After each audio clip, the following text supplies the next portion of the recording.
like, you know. Stop making that face, Will. You already fucking know, dude. Yeah, I know. Absolutely. Actually, that is literally what every eval, every achievement, every award. It's the first thing they ask us now, in the military. Quantify it. It matters. Well, because how now, brown cow? How now, brown cow? Oh, hey, we are live. Did you know we were live? No, I didn't. Hey, Jamie, I knew it the whole time. You gotta let me know about this. I knew we were live the whole time. You always say that. You always say that. Because I know. Like, do you really? Because I know the whole time. Hey, well, we are live. And we are doing live. And I'm pretty sure the viewers notice it says dead drop on the bottom. What does that mean, Will? Dead drop. Hey, you know it. If you don't know it, then I'm going to tell it to you.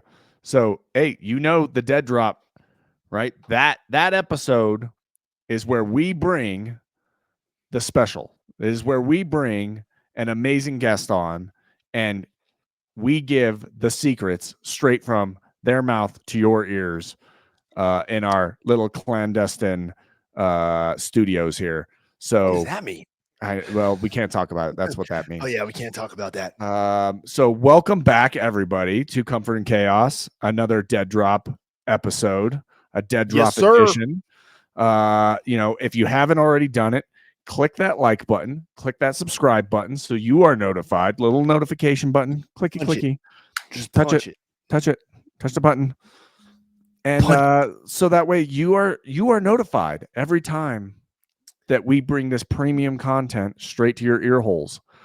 And with that, we have to hit our amazing sponsor of this episode. This phenomenal sponsor. Yeah, that one as well. That's the unofficial sponsor right there, Mr. Buffalo Trace. Yeah, this is the unofficial sponsor. We just throw him a shout out. But yes, we do have an amazing sponsor. I'm sorry about that, Will. You just know me. I need an excuse to drink Buffalo Trace, Will. You know how it gets. I don't need an excuse. Look for any excuse. I hear sponsor. I'm like, Buffalo Trace? Huh? Yeah. I don't know where you're at, Buffalo Trace, but hook a brother up. And like I'm starting to run dry, and I need it. I need it in my face. But the real sponsor, the guy who made this, look at that fancy little handcrafted Comfort and Chaos American flag. That's got to be a 15, 20 pound American flag, real wood. That looks like a battle edition flag too. It's not that thing looks like it's got some stories. It really does about it. Right. And all custom work, hit up our friend over at handcraftedveteran.etsy.com. If you use that coupon code right down there on that ticker, where is my discount? Where is my freaking discount? Literally, that's a simple one. It's not all these crazy weird names. Literally, it's where's my freaking discount? Where's my discount? Hey, you're going to get 10% off. You're going to get 10% off. You can do a custom order. You can customize the size. You can customize logos. You can customize what it looks like. Sent to your home. That is handcraftedveteran or bunker.etsy.com. Again, coupon code where's my discount. Hell yeah. That thing looks so sexy too. I'm not gonna lie. I have one on the way, team. Literally have one on the way. It'll probably be here next Comfort and Chaos episode. Actually, I think I'm gonna get it tomorrow. I think that's the plan. Perfect. That's the plan. Hey, can I remind me, guys? Give me that tomorrow. Make a note. Yeah. Sorry, guys. There's like a team of 18 people behind the camera right now. You guys know how we do it here. Yeah. You know how we do it. But please hit that like button, hit the subscribe button, guys. The support definitely goes a long way. And you already know, as military leaders, there's power and presence. We preach that, we implement that, we exemplify that. And by you guys clicking that button and tuning in, and you're seeing the thumbnail, you're already being present in a way. So let's go ahead and further that presence. And let's go ahead and hit that like button, hit the subscribe button, and be part of the Comfort and Chaos team. Will. Dead Drop Edition, guys. Dead Drop Edition. We got a special VIP guest, guys. Let me tell you a little something about him. Tell me. Preach. Preach. Let me tell you. So this guy, okay, we're talking 10 level military intelligence professional. And let me tell you, when you hear 10 level, that was like that means junior enlisted. Okay. That means and not to mention in a combat arms, I would say a cavalry squadron. Okay. So that's a forward operating element in a FORSCOM,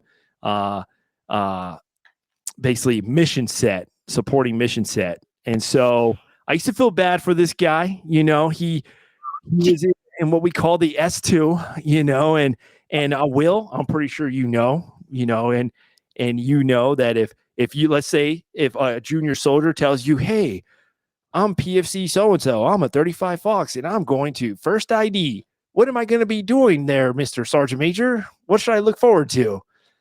And then what are you going to tell him? Motor stables and probably reporting the weather.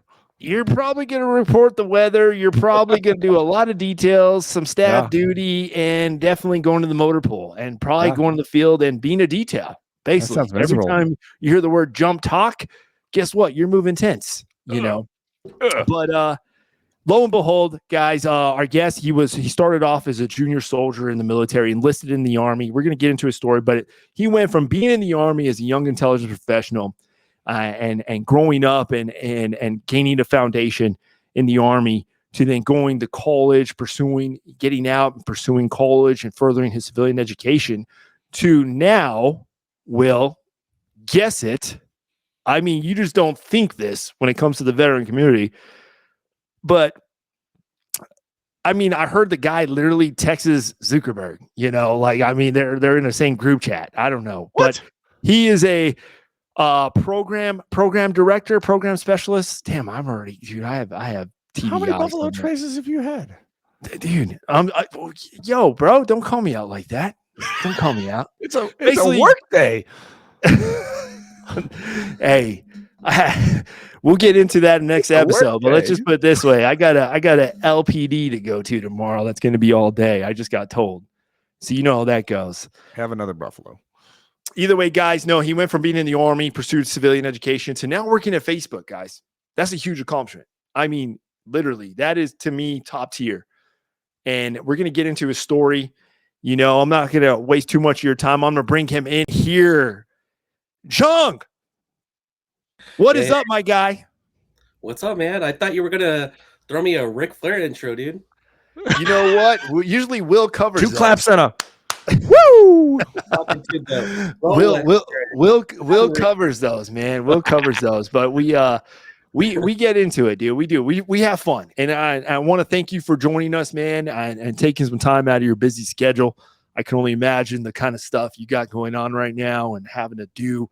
I see all those fancy gadgets. It looks like you're in a bunker yourself. I don't know what's all behind you there, but I do notice the prepared and loyal shirt that you got hanging there. That's what I'm talking about. That is where we met, team. All right. 5-4 Cav, 2nd Brigade, 1st Infantry Division. First ID, baby. John. Oh, look at you. You got bro. Oh, wait. I'll duty do you one first. I'll do you one better. Oh, okay. You got a duty first coin. Hey, who gave that? General, which CG gave you that? I forgot. He just came in. They were like, give this guy a coin. I was like, really? Dang. It's been so long, dude. It's been so long. Man. Well, either way, man. I appreciate you coming in and joining us today, dude. So, thanks for having me. Army to college, community college, right? Well, community college, and now Facebook. I mean, that's dude, like a tell us a story, man. Tell us a story. I'm sure there's so much. So John, yeah. I'm just trying to. I don't mean to interrupt, man. I'm just trying to get a little more insight. So obviously, I met you. We were at Fort Riley, Kansas. 2nd Brigade, 1st ID, and I didn't know nothing about Intel. I didn't know anything about 35 series, any of that. I just knew you were the guy who worked over in the important building with all the brass. I just knew that, and we were always the ones getting dirty and staying late. But this guy always walked around with a smile on his face. Dude. And he had all the information for everything. I was playing Snake all day, bro. I was playing Minesweeper in the office all damn day. I mean, I of course I'd be happy. No, but like, I mean, the S2 stuff, I mean, like, honestly, we weren't doing a lot in there. I mean, no like special training and whatnot. Like everything I learned was kind of like on the job. Like, yeah, we learned stuff in AIT, but like a lot of the stuff that we do in AIT, like, I don't know. I just don't think we were really doing at the battalion level. So what was your MOS? Just so we can 35, let everybody know. 35 which is 35 Fox. So 35 Fox in a cavalry squadron. Yeah. And what made you go down that route? Like, right? Like we all walk in the recruiter, and like I know I was lied to heavily. Like what right? You're from LA, right? Like, and then right. So that's not typically the gigantic recruiting hub for the Army. No. What drove you to service, and then how the hell did you wind up as an intel analyst? All right, this is where the beginning of the story starts. So let's go. I graduated high school with a 2.0 GPA, like literally barely made it. But like same brother. 2.0 club. All right. But like, my first year in high school was actually a 4.0 student. I was ranked number 1 in the school. I just stopped caring. But fast forward, I get out, don't know what the hell to do with my life. I start working.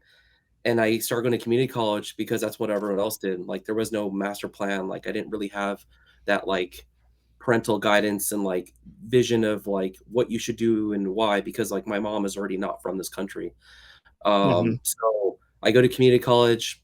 I drop out of 3 different ones within a 2-year period with a 0.0 GPA.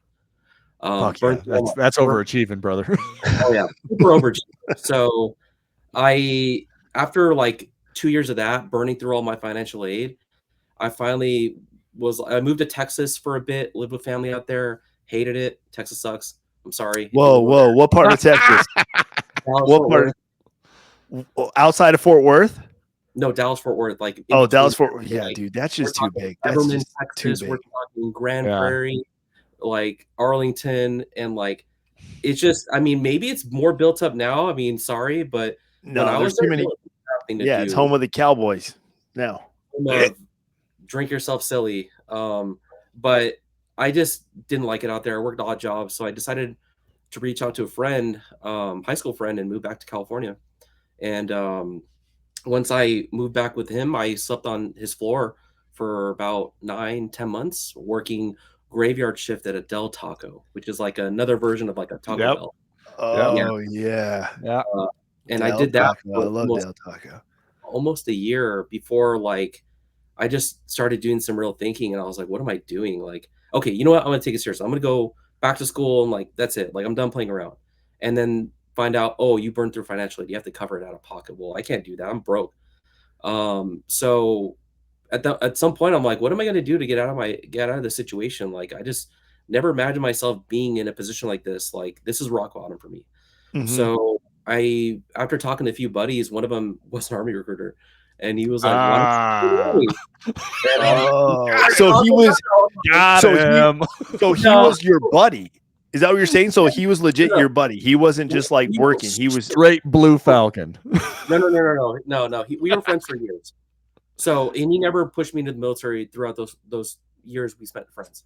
So it wasn't until like, I expressed all this stuff, and he's like, why not, dude? Like, what else do you have going on? It's like, and it made sense. Like, the more I thought about it, I'm like, well, what other alternative do I have? Like, honestly, I'm in a really shitty position. And like, honestly, it's all like, there's a lot of good that comes out of it, right? I get to serve my country, right? I get to be part of the very, very few people that are willing to do that sort of thing. You know, 1%. Right. And then if this is going to help me get my life back on track, I'll gladly do it. Why not? Like, worst thing, I die, right? But like, yeah, but then it just became, okay, well, let's take a test. I scored really high in the ASVAB. They're like, you can do whatever you want. And I just started reading down the list of jobs. I'm like, this sounds cool. Military intelligence. Let's do this one. And then just went to, boot camp, and then Huachuca. And what year was that? That was 2009.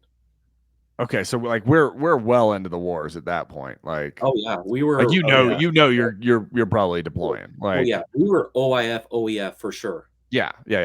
Did your drill sergeants tell you that at basic training? Like, were they saying, "Hey, be ready"? Where you got your orders? Where you gonna go in going? the shit. No, but like, I mean, maybe I don't know. Boot camp was kind of a blur. Where'd you go? Where'd you go to basic training at? Jackson. Oh, yeah. I can I see knew it. I knew you were gonna say something like that. You were like, "Oh, it's not Leonard Wood, dude." No, I went to Benning, bro. You went to Benning? I went to the Benning School for Boys. Yeah. And let me tell you. Mine was co-ed, so sorry. Yeah. But no, I mean, boot camp was like honestly as like physically demanding as it was, I had a good time at boot camp. Like despite all the shit, like I actually look back at that as like a fond memory. Not everyone will, but you know, I enjoyed my time at boot camp. And then AIT was interesting. Yeah, it was okay. Like I wouldn't say it was like the worst situation either, but like I know when I graduated AIT, I got held back for like 3 or 4 months at Huachuca. Damn, So that sucks. Why? Because I actually graduated, but they put me in the broke platoon, but only because they lost my paperwork. I miss hearing that term, the broke platoon. I know. But Did you have crutches? No. I was like the only non-broke person, like UCMJ dude in there. I was like the only legit person in the squad. But they were like, oh, like, you know, we graduated. Oh, I'm going to Italy. Oh, I'm going to Lewis. I'm going to Japan. I'm like, where am I going? Blank. And I'm like, is this a mistake? And they're like, oh, sorry, you know. So they stuck me there for 3-4 months, and then like the NCO was like, well, you graduated, you're technically good, so you could just do what you want. So like as soon as like they would break the platoon, they'd be like, you can go. Everyone else detail. So I would just go back to my room, play games, what? Base and like drive around and you know, wow. For 3 months. And then they were like, oh, guess what? Your orders came in. You're going to fucking Riley. And I'm like, great. Oh, Fort Riley, Kansas. Not worth it at all. 2nd Brigade. So yeah, I get to Riley, and then you know, at some point I think we met, but yeah, they put me in S2 and hated my life there. Before deployed, during deployment, just yeah, until the moment I got out. Like I hated being in 5-4. Not the unit itself, but I just didn't like the people I served with. So did that kind of motivate your decision to get out, basically? 100%. Would you say it was the unit or just the people who were in your MOS and you're just like, dude, this is what I got to look forward to. I'm getting out, you know? People in S2 specifically. Okay. I got along with everyone else. Like I you know, like I got along with everyone in troop, you know, everyone around. Yeah, no, you did. I do remember, man. You like everybody knew you because you were always walking across the street because you know all the cops used to be across the street and you had squadron right there. So you'd be walking across the street until all the cops or you're going somewhere to HHT or whatever. And everybody knew, like, oh, there's Jung. You know, he's got a big old smile on his face. He's just walking, yo, what's up? You know, hey guys, you know. But we never, I'll tell you what, straight up, man. I mean, knowing you, we never knew like you obviously, because I mean, I didn't know at the time, I didn't know what all S2 was and everything that they did or what you guys did. You know, I was just like, oh wow, must be cool there because Jung's always smiling. Like it's just I hit it very well. But I was not having a good time when I was in S2, like at all. Like Did they have you? Huh? Go ahead. Oh no. It's just like it almost like there was like a double standard, but specifically towards me. You know, where like dudes would do something, not get in trouble, and then I would do it and get in trouble. Like I'd get smoked constantly. I'm like, what the fuck? Like, and then like I'd see someone do the same thing. I'm like looking at the Insta going like, and then nothing. Yeah. Like just so like I really felt the double standards. Like I would even call it discrimination to the point where like it just kind of put me on alert. But then like it just got worse and worse. Like a lot of verbal abuse, to the point where like my peers, one in particular, decided to adopt the same viewpoint as the NCOIC. And then, you know, it just like it just always showed. So like so I always felt really alone in S2, and that's why I would always be around all the troops because like yeah, you always come hang out with us because I enjoy talking. I like talking to my own section. Yeah, it sounds like, I mean, unfortunately, it sounds like you had some really shitty fucking leaders. And I use that term real loose. Were you guys mostly doing like personal physical security stuff, like, or were you doing like actual intel production? Just bullshit, like not really doing any sort of like real intel stuff. I mean, Yeah, we would do that's trainings every so often, like, oh, we're gonna do some like official training with ArcGIS or like, some other tool we have to use, like, but like we didn't really get like any sort of like hardcore training when it came to like, oh, you're gonna be doing this in theater and stuff like that. yeah, Like I actually didn't even learn what to do in theater until I got there when we took over, and then just basically copied what they did and then just became the daily norm. But like, I won't bash on everyone in my section. I got along with a few dudes, but like even then, like I didn't really feel like I had allies though. I definitely got yeah, but like, yeah. I mean, it got to the point where like it became very, very stressful. Like I was always stressed. I was always like kind of like, oh, what now? Like, how am I, especially because like at the time too, I mean, like I wasn't in the best of shape before deployment. And I think that also too is kind of like, the NCOs will pick on you if you're like out of shape. You know, No, do it's just that. Not in the cab.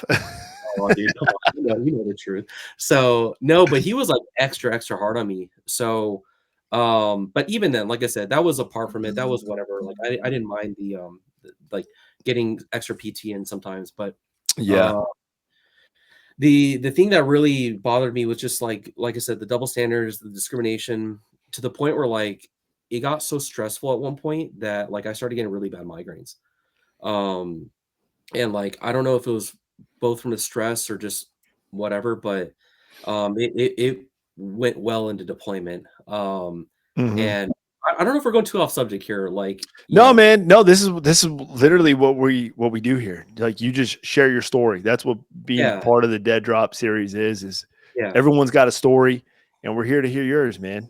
sure. So, Oh, and so dig just into along it. the same line, like on why I dislike certain people within my section, but it'll lead to something right now. But when I was deployed, and I was working the talk, um, like the verbal abuse did not stop, well into deployment. So and like I don't want people to think I'm like tiny heart or anything like that. Like I took a No, lot, dude. And a lot of the times, uh-huh. it was just kind of like, okay, all right, whatever. Like I'm dealing with it, but you can't control how the body reacts and like how it starts to make you feel at some point. You get like really nasty migraines. There's nothing you can do Oh about it. yeah, man. Um, Stress so stress will play games on the body in different ways to everybody.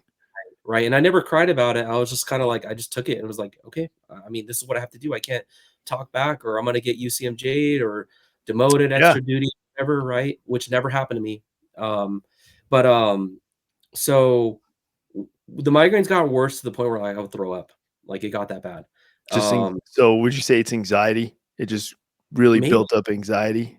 maybe, it could be both. I'm not really sure. But, it was very traumatic for sure, but Mhm. once so whenever I would get to the point where I had to throw up, my body would, like, shut down and, like, I would get, like, really, like, tired, like, I would start dozing off, like, I couldn't control it.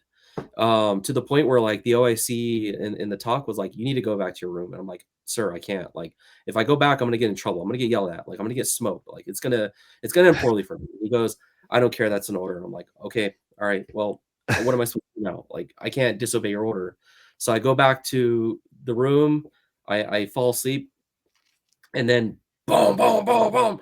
"What the fuck are you doing?" Knocking on Yelling the in the chill. face, red in the face, just, if you're sick, go to sick call." Like, just not even trying to understand anything, just straight to like assuming Yeah, like dude. you're the worst person in the world. What the hell are you doing? You're such a piece of shit. Like, like, hey, dude, you think I wanted to do this? Like, you didn't even try to understand the situation. It's like, so anyways, like he just tells me to go, he's gonna write me up or Mhm. whatever to me, like, it's already like I'm freaking out, like, oh dude, I'm in so much trouble right now. Like I'm gonna get fucking chaptered out. Like, something's gonna happen. So I go to the medics and like, they're like, what's going on? I'm like, tell them what happened, and then just like broke down. Just like the only time I've ever done that in the military, like Mm-hmm. general, like I think I've only maybe broken down like maybe 2, 3 times my whole life, and that was one of them, because it just got to me. Yeah. So but that was kind of a turning point just because like, after that whole situation, what are they called again? The unit victim advocate got involved. Remember Sergeant Castro? Like he was the EO officer, I think, or Yeah. EONCI? So they Yeah. have the EO, and EO got well, involved. victim advocate was more on the sharp stuff, Sure, sure. but we also had somebody, I forgot what the program was. I mean, now it's MFLEC, but at that time it was something else. And it was like an assigned NCO, I don't know, who came Mhm. from brigade or something like that, Right. and make their Yeah. rounds. Yeah. Nowadays it's a civilian, but it Oh, was okay. weird how that was like an army thing back then. Yeah, it was EO, now that I remember, the EO officer. So, he came by and, like, we talked and told him the situation. He pretty much told me, "You have a couple options. You can either, like, pretty much put his fate in my hands, like, we can get him demoted, like, from E7 down, or Really? you yeah, or you could leave the unit, or you can stay." So, I took the higher path, and I said, "I'll stay," but I want it to stop. Like, all the abuse, like, it's not fair, like, I've done nothing wrong, like, Yeah. I don't even know why you treat me like this and you don't treat the others like that, like, Yeah. I just want it to stop. So, I decided to take that route, and things got a lot better after that, but then he ended up leaving, anyways because he took on a different, role as, like, a warrant officer. Mhm. Uh, so but, but that's and then You after might that it know him, Will. I don't know. You never know. He probably came across your lane somewhere, some shape or form. No. so, yeah, but even after he left though, like, like, sort of mentality there was other stuff Yeah. that happened, like, he accused me of malingering, while we are deployed because, I kept having to go to VBC to go get dental work because, like, right before we deployed, I had a bridge and it fell out, and it Yeah, but caused that other was like the only place to get good dental. Like no, that was the only place to get dental, it period. would, especially if it was Yeah. like if you were a cat 2 or if it was a cat 2 or cat 3 Mhm. procedure, anything other than a cleaning or a scrape, you Like had to go there.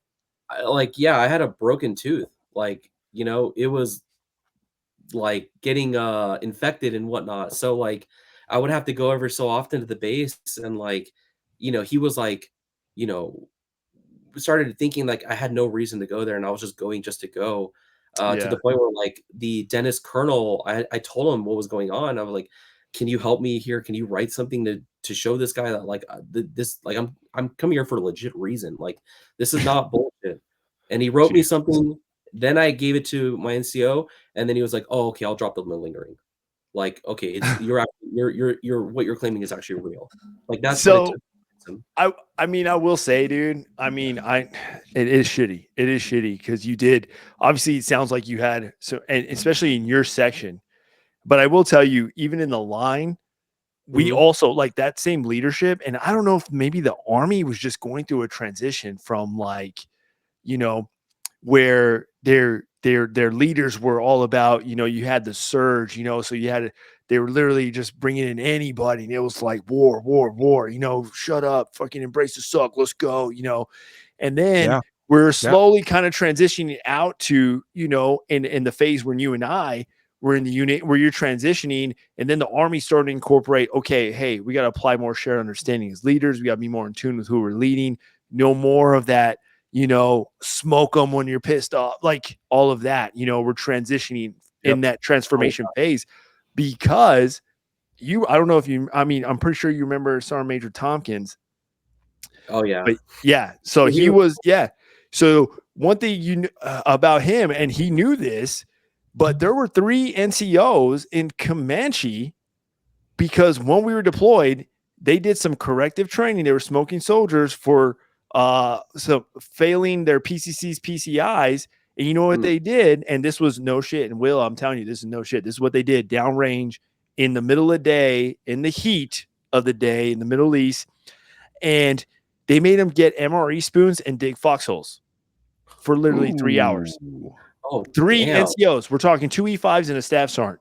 And you know what Sergeant Major Tompkins did when he got word of this? Like, he got word, and because of the fact that those soldiers, now those NCOs, that's because that's what they came up with. You know, like that's the type of leaders. Hey, you mess up, here's what you got to go do. You know, I'm not going to put it on paper. I'm going to go smoke you. You know, that was the term, smoking. You know what Sergeant Major Tompkins did? The moment we came back, he made a phone call, and all 3 of them fell on drill sergeant orders to get freaking leadership developed. And if they failed drill sergeant school, they were just going to get kicked out of the Army. But he put them all on drill sergeant orders. One, I didn't even know a squadron CSM could even do that, but he made it happen. I don't know how he did it, but they came back from deployment, and all 3 of them had drill sergeant orders to go to drill sergeant school. Like, honestly, when I first got to 5-4, it was Sergeant Major Tompkins and it was Lieutenant Colonel Moore. And honestly, they were some of the leaders ever. They were so cool. No, they were legit. Like, no. But at the same time, though, it was that time because, I mean, I even caught the transition. And I actually was in the middle of that transition where I had NCOs. Like, I'm talking, my senior scout was Staff Sergeant Wells, you know, Danny Wells. And that dude, you know, everyone called him Big D Dan. That was his nickname, you know. And yeah, I'll let you, you know, it's not what you guys think. It's a different D. Anyways, he was like, yo, hey, mess this up. You mess up my radios, get my truck not right. Like, my truck better be right. If not, you know, I want to see my driver and I want to see my gunner, and we're going to go we're going to do monkey fuckers, you know, until we're freaking tired or until he gets tired. Like, that was that time.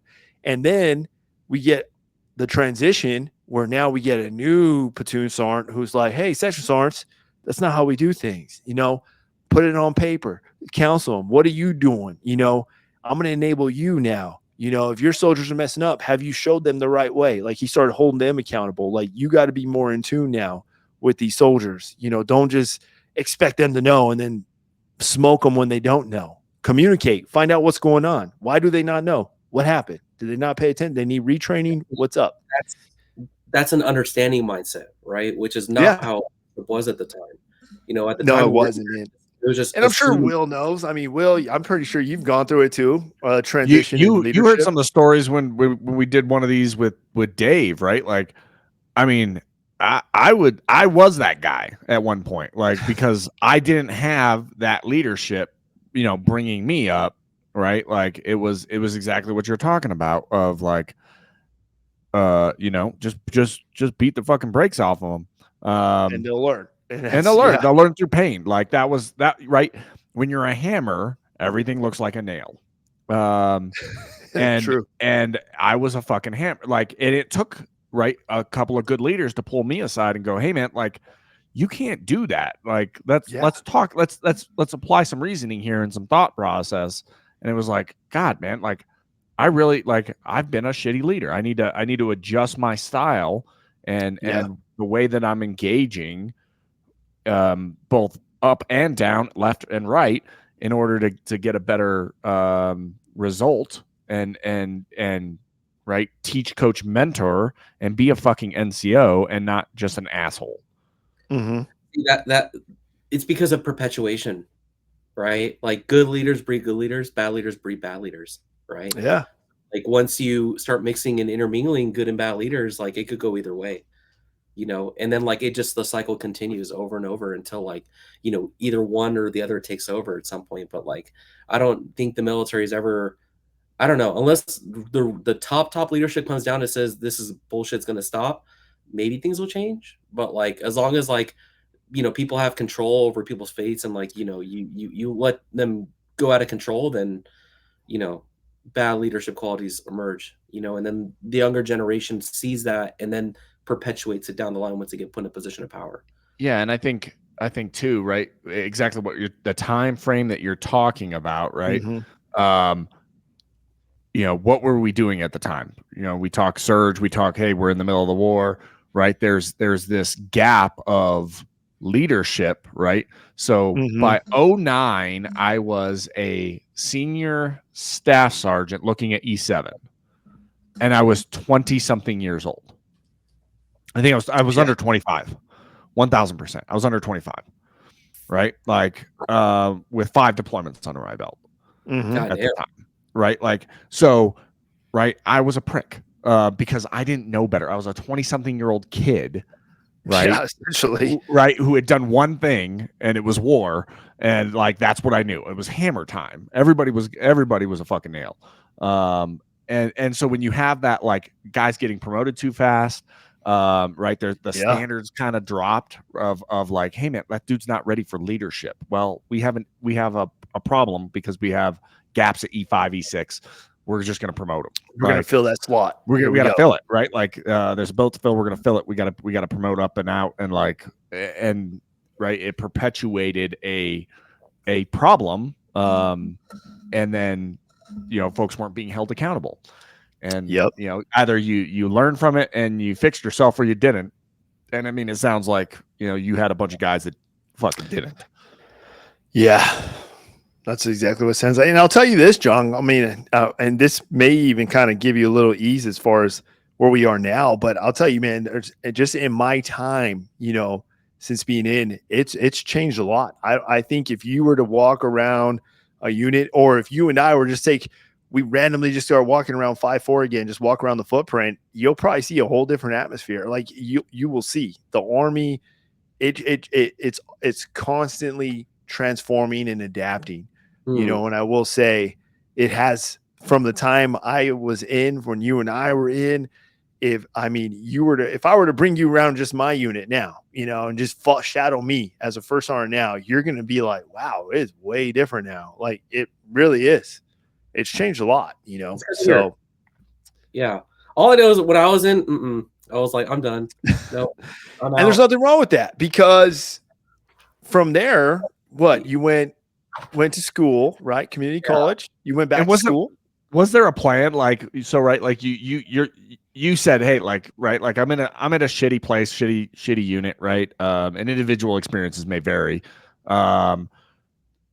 Right. Were you at a point where you were like, okay, I know I'm getting out, but did you have a plan? Did you have like, all right, this is what I'm going to do. This is like, and then how did the Army, how did the military, right? Like, did it give you that skill set, right, that you didn't have before when you were running around, you were like 0.0 GPA out of 3 colleges?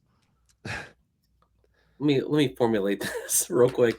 I mean, honestly, the one thing the Army taught me more than anything was extreme bitterness, right? Ooh.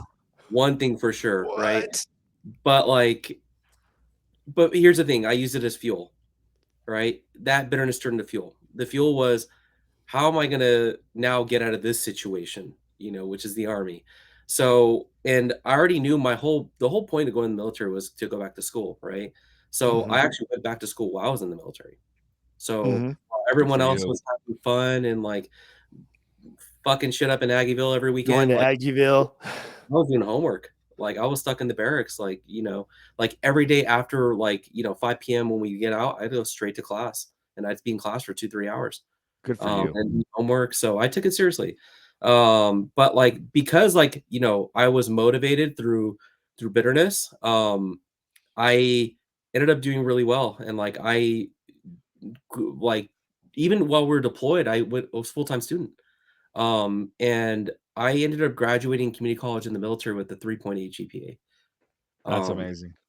So by the time I got out, I was like ready to okay, let's apply for universities. And to bring up something else too that I remember that I'm gonna throw some more shade out there. When we came back from deployment and we got some new leaders in, right? I remember one of them was like, oh, what's your 2-year plan and your 4-year plan, right? We should write it down and do all this stuff. And I'm like, oh, okay, cool. What are you trying to do when you get out? I'm like, I'm trying to go to Berkeley. Like, I want to go to UC Berkeley. Right? Ooh, okay. Berkeley, you're not going to go to Berkeley. Straight up. And I'm like, oh, really? That's what Will told me. Yeah. So I'll tell you what, I got into Berkeley. Because your knuckles drag on the fucking floor. Oh, yeah, that's right. I forgot about that. So, no, I when I got out, I went back to community college. I tried really hard. I enrolled in all honors classes, and I did end up getting into Berkeley. I got into the Haas Business School at Berkeley, but I didn't end up going.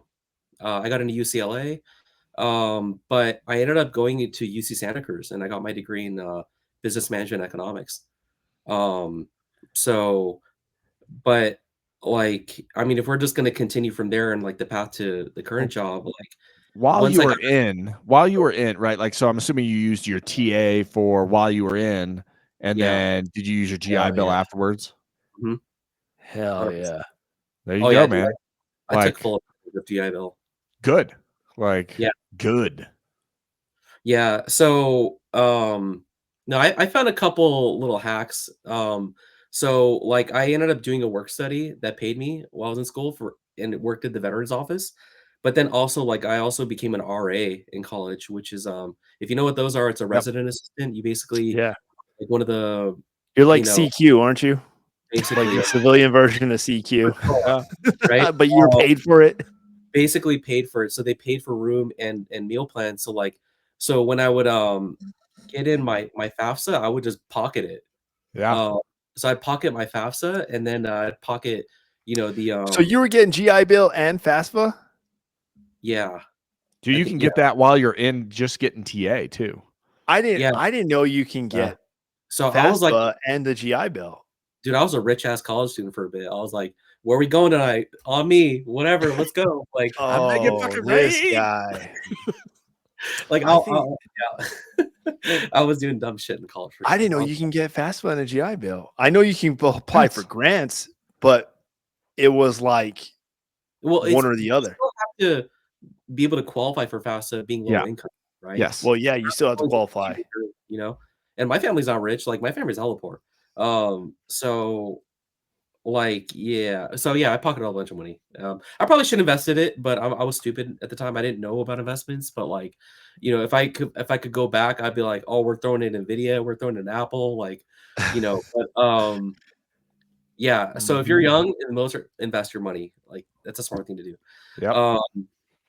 Throw it in, open a Roth IRA and put money in that shit because I learned the hard way. I was gonna open a Roth IRA recently, and they're like, "Oh, you make too much money." I was like, "Wait, what?" No, Like, dude, you know what? I'll tell you straight up, and it's not even on you, man. I think it's just where we came from, yeah, because where we came from in the combat arms world, man, I mean, you get people who are making good financial decisions. No, man, no one, not even my NCOs tell me about, any of that, Yeah. any about the G fund, nothing. Like they're not telling you anything about nothing. Like no, they're just, they're in it just to like they're getting through the Monday through Friday. They're in it for the weekend. Hey, bills are getting paid. We're good. Like, hey, oh you're no, good. no, Keep building a no, savings account. You're good. Like no, no, no no, no. one, I'll do it better. I'll do it better. They're going to the little car dealership outside the base and buying a fucking used charger at 29% interest. Yeah, Briggs Auto. Mhm. But I'm just saying, like, it's not even on you. It's just because it is a different army now, and there's so many, like, especially now because I'm working in an INSCOM unit, and I mean, I got soldiers. Literally, I'm getting like financial investment advice from just some of my specialists because Yeah. they're just they're that Yep. smart and so Yep. well informed and in tune, And Yeah. I'm like, hey, man, tell me more about that. Let me you mind if I write this down? Like, it's legit, And my leadership coming up in the army, I was like, yeah, the reason why I'm so late in the game is because I came up in the army. This was not a focus. Financial security, investment, like that was not a focus. It was like, show up, get the truck ready. We're training. We got this. We got this. Hey, what you do in your personal life is on you. Just stay out of trouble. Okay. Well, Don't go to jail. A big part of the difference now, right? Like, right. I retired Army and I got a pension. These kids now, right? Like, they don't get the same pension, but they get a matching on TSP, right? Like yeah, yeah. So they get a match on their investment. So if they want to maximize that, right, they have to learn about it, and then the Army has made efforts to teach them, so that way they're not getting out and being fucking homeless. Yeah. So these kids today coming up, right, like, oh, they know about Roth versus traditional, and they know where they're investing, and they know how much, and they know, right, like there's a better breadth of knowledge imparted to them, so that way they can make those positive decisions in their lives. Right. Yeah, that's good. I'm that makes me really happy to hear, because like I didn't get that advice, and like if I had known, I would have opened a Roth a long time ago. Now I think my only option is I have to like follow LLC to then open up a Roth and do these little loopholes and stuff. But yeah. Well, that's I mean, so you went from that phase, Army, now college, you go to UCLA, and you're Santa hitting Cruz. Santa Cruz, UC Santa Cruz. And now, where are you at now? Right now I'm at Facebook, but like it wasn't straight from Santa Cruz to Facebook. Like there's no way. So Like, how'd you get into that? Like, what was the journey between that point to Facebook? So I once I graduated, I actually went home back to LA, and I got a job at a really small company in Compton called the John Tillman Company, and they specialize in Straight out of Compton. Straight out of Compton, right? Certified hood. They I got a job there as a purchasing assistant, and they specialize in protective equipment like gloves, fire welding gloves, fireproof, material like shirts and pants. And yeah, I worked there for about 8 months, 6 to 8 months, 6 months, I think.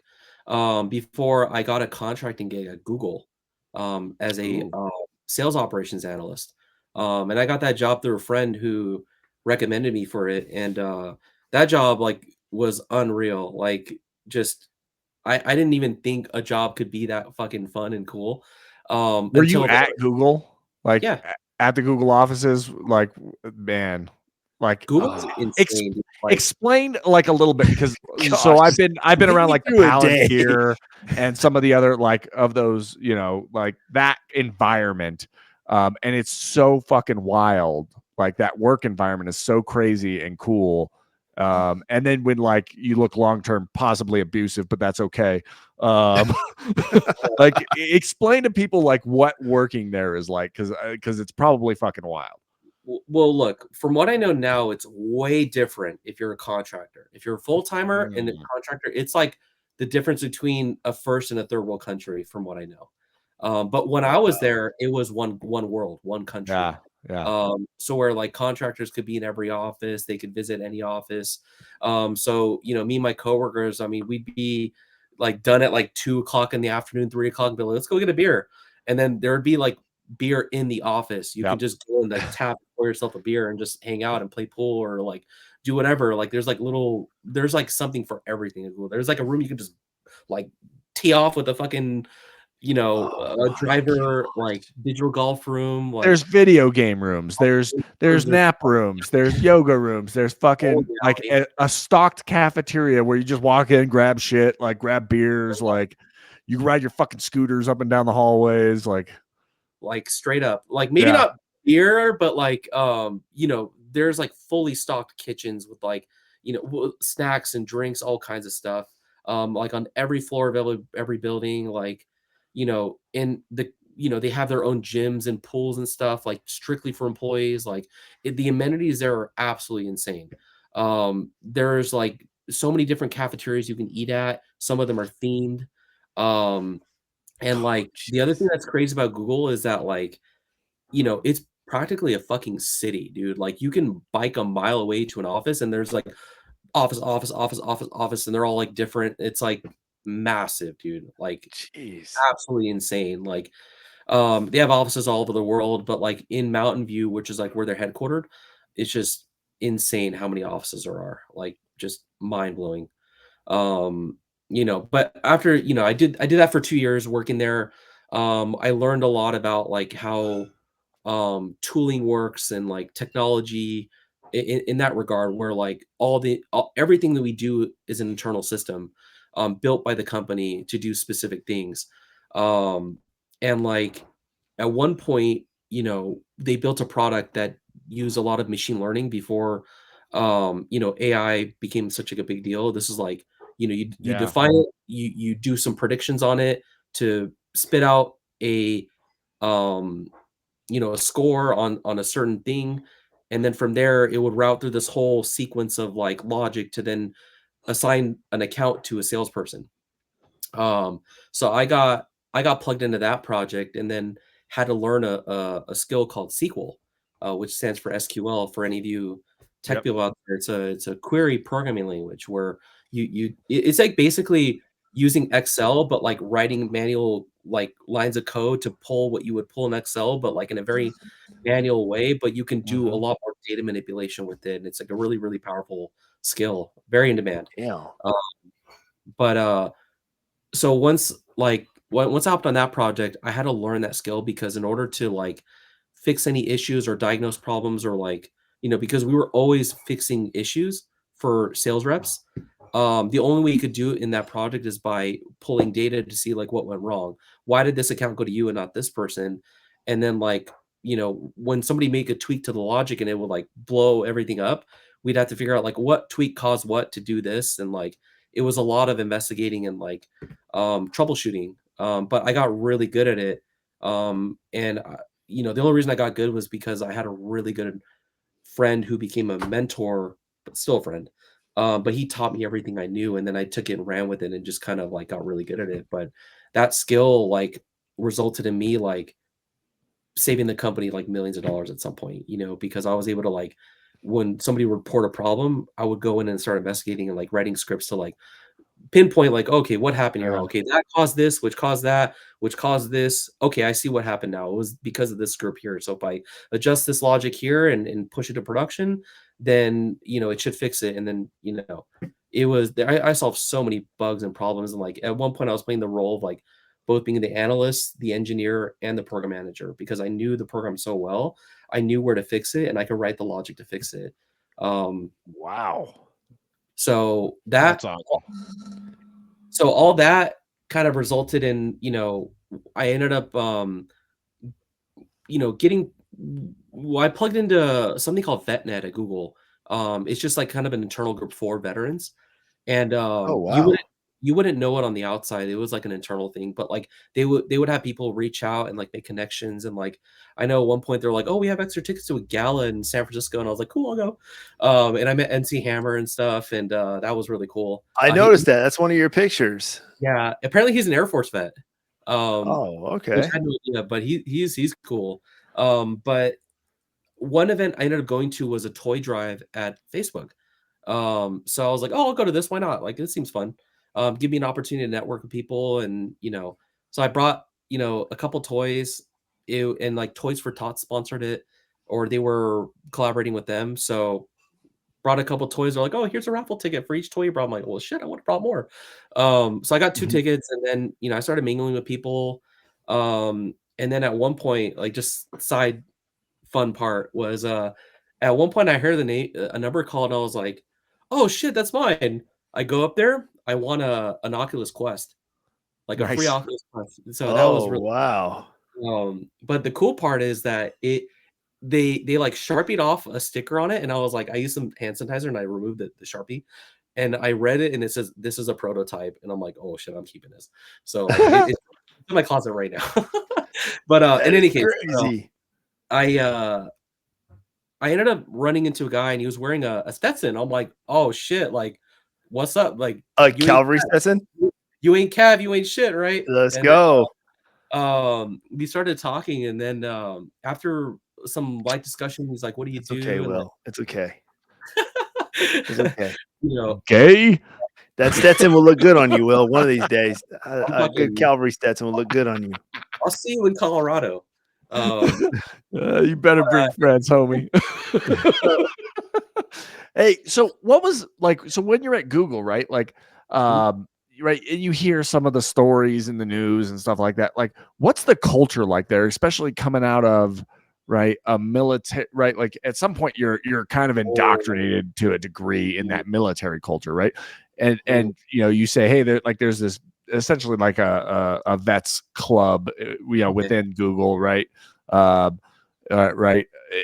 Is that a fairly large organization? Like, what's the culture like there? And is it a complete culture clash, or is it like, is it easy to kind of integrate into? Like, how's that transition for you? So I'll say this, like as a vet, I think it's fine, right? But that's not where I would really draw the differences, is whether you're a veteran or not. I would really different whether you're a full-timer or not, because Mm. full-timers and contractors get treated way differently. And I know anyone at Google who might watch this is not gonna like what I have to say here, but no, contractors get treated like second-class citizens. And it Really? Oh, yeah. Like, to the point now where I've heard, I mean, I haven't been there in 4.5 years. I would work there someday again. I like the company. I think, it's a great place to work. But if you're a contractor, I feel like your experience is gonna differ wildly. And I can only talk about when I was there and, like, some of the things I experienced as a Mhm. contractor. But, like, one of the things I experienced that, like, really kind of soured my perception of a lot of full-timers. I mean, there's a lot of great full-timers, don't get me wrong. Like, I know some great people that work there and, like, it's not a slight to them at all. This is maybe more towards, like, another different kind of full-timer. But, like, I remember once I walked up to somebody and, like, here's the thing, at Google, oh, just watch. I'll even show you right here. I have something right here that can prove what I'm Ooh. saying. I forgot I Show had and this. tell. I like it. I love show and tell. Wait, actually, wait. I don't want to show this. This I can't show you. Oh, dude, how are you gonna do that to us? I was Wait. literally, I'm getting up at the edge of my seat here. I'm like, yeah, Sorry, show sorry, and sorry, tell. sorry. Here we go. No, All right, no, describe no, it. yeah, Describe. I'll just tell you then. So full-timers have white badges, contractors have red badges. So, like, if you're a contractor, So you're a contractor. you already know. You're identified. You're singled It's out. scarlet letter, Scarlet letter. Yep. The scarlet letter. So, like, so you'd be so I, for example, I walked up to a full-timer and just say, "Oh, hey," like, just shoot up a conversation, and the first thing they do is, "Hi,"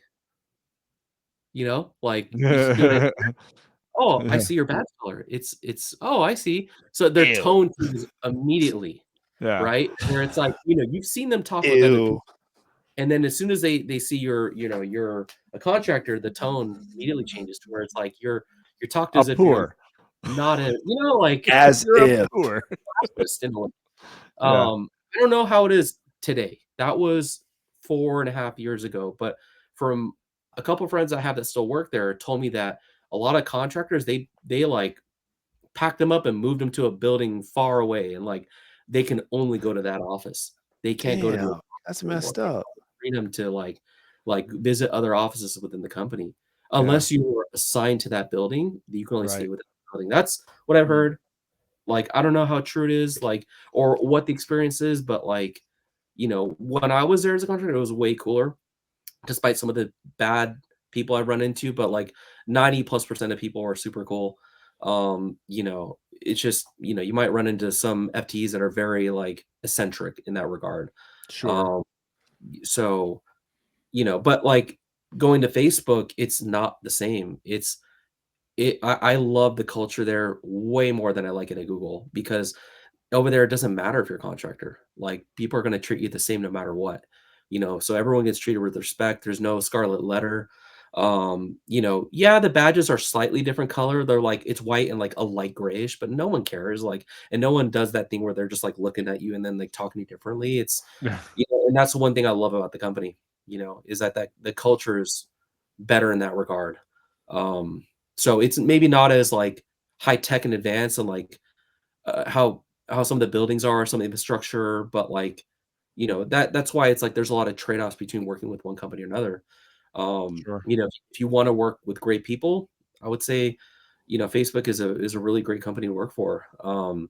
Google, if you like crazy amenities, you like, you know, like you like building shit, I'm not to say you Yeah. can't do Facebook, but like, Google's infrastructure is like kind of insane.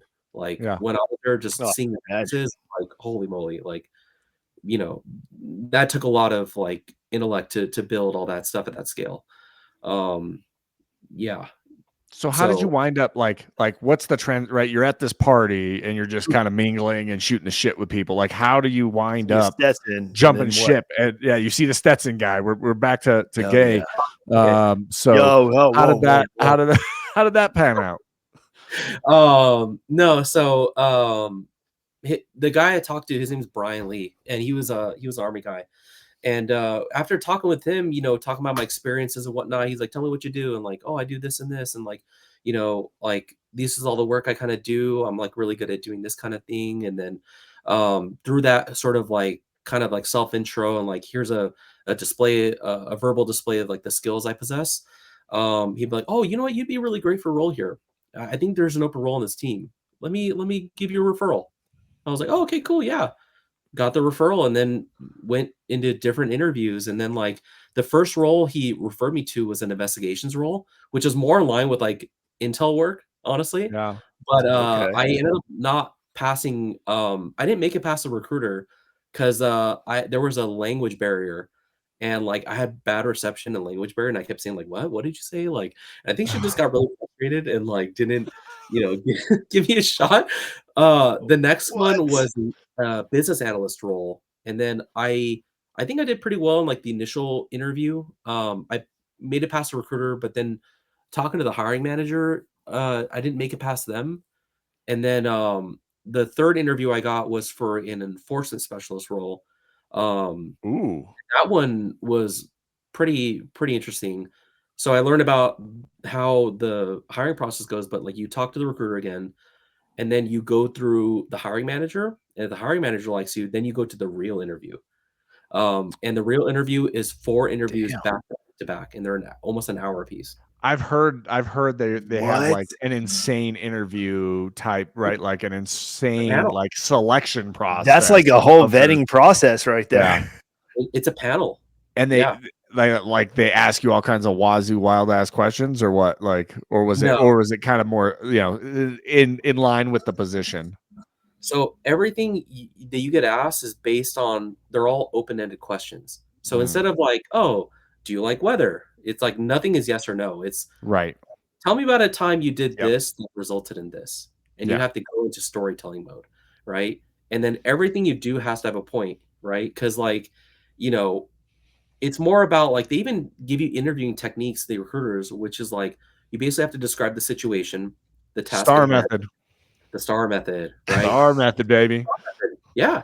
Yeah. You hit it right in the head, seriously. Because like at the same time too, right? Like the people that are interviewing are the people you're going to be working with too. So if they don't think you can do the job, then you're not going to get hired.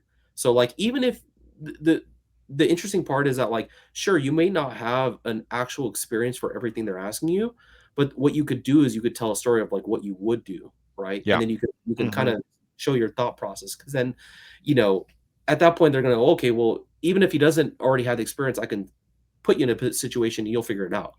Yep.